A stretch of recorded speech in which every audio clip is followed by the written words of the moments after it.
I'm Cristina Gazzo and welcome to my channel. I'm providing a lot of useful tips about how you should update, how you should prepare your CV in order to get your dream job. So if you are interested, make sure you press the down below button subscribe.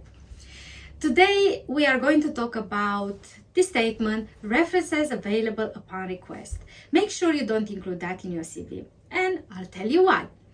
If a recruiter wants to find out your references, they will never ask you directly. They will go to your former employer. Now, before doing that, they need to ask for your permission. And after they ask your permission and you give them the permission, they can go to your former employer, and your former employer can disclose the information they have on you. They can disclose the work information they have on you. If the former employer discloses the information they have on you without your approval, they will be breaching the GDPR rule, the data protection rule.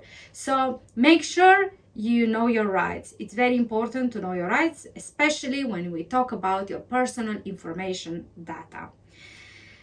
Now, because an employer will never come directly to you and ask you for a reference, why would you include this statement in your CV? Instead, you can wisely use that space and include more details about your work information, or maybe some additional information that could make your CV stand out from the crowd.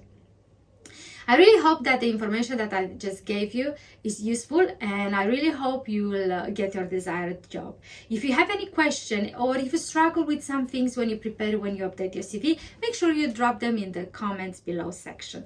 Until next time, don't forget to like and subscribe to my channel. See you later. Cristina.